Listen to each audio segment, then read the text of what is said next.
everyone, my name is Skye, and I just thought I would share a little bit of my experience going through school to become a sonographer and kind of what you should expect.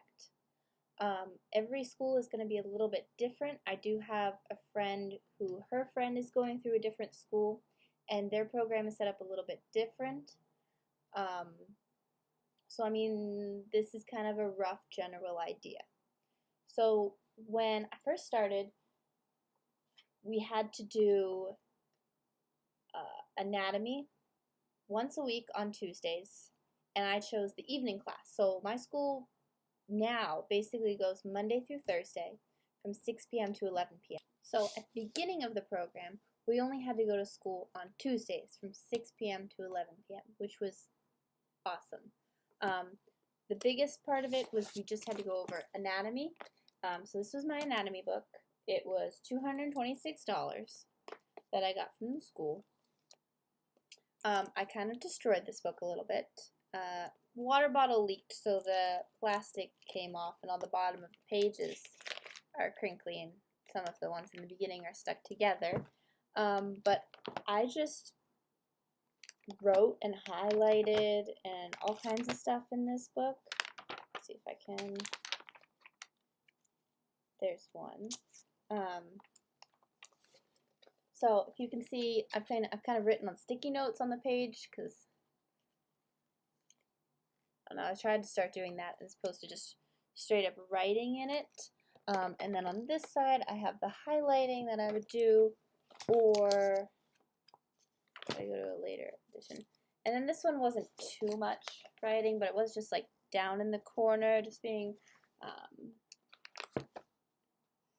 Oh, it was the beginning of the small intestines. So it was just like, they're usually 18 feet long and just stuff like that that I thought was important to put in the book.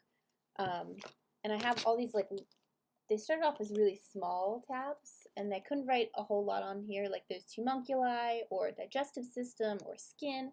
So it gave me a rough idea of what I was going to get when I opened the page to that, but I started using these larger ones, and I could write a lot more, like anatomy of the ear and major endocrine system and nephron. So just stuff like that. So I like this, so I could just be like, oh, I need to look over the nephrons real quick, and I could just pop it open and go, oh, okay, so that's a nephron. Now I know the little bit difference. Like you can see on here, there's there's 3 different kinds that we went over. And the only thing in anatomy that we didn't do was the lungs, because when scanning, you can't scan the lungs because of how much air is inside of them, obviously.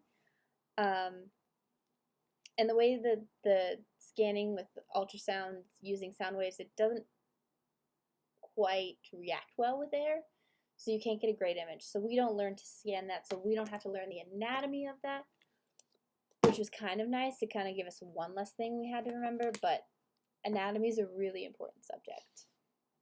With going to community college before, I had already taken enough math classes and enough English classes, so I don't have to take those. Or I didn't have to take the math class, and I don't have to take the reading English class later.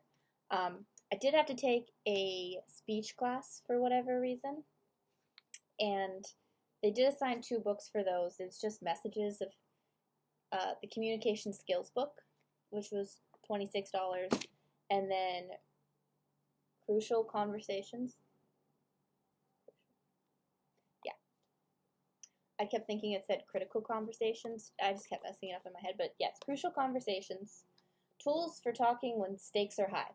This wasn't a bad book. I enjoyed both of these books, but towards the end of it, I was really just trying to focus on anatomy because that's far more important. Oh, this was $29.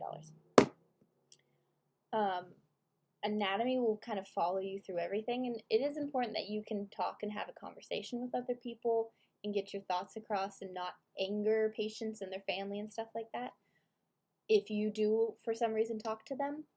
But knowing where your liver and your kidneys are is a bit more important. So I did try to focus on that, And then the third class we had to take was violence awareness. That's what it was. It was a violence awareness class, just kind of putting you in like these kind of situations where you had to think your way out of them and try not to escalate the situation, and knowing how to properly deal with the situation that escalates, because they don't want you to make things worse. If someone's upset and angry or their family's sick, it can be an emotional situation, and it's kind of good to know how to get in, take care of everything, calm everyone down, and then get out without getting hurt yourself. That was kind of a little glimpse into what it's like to go to school to be a sonographer. I'll keep the videos coming as long as you enjoy them and people care and want to watch them. And have a great day. I'll see you around. Bye.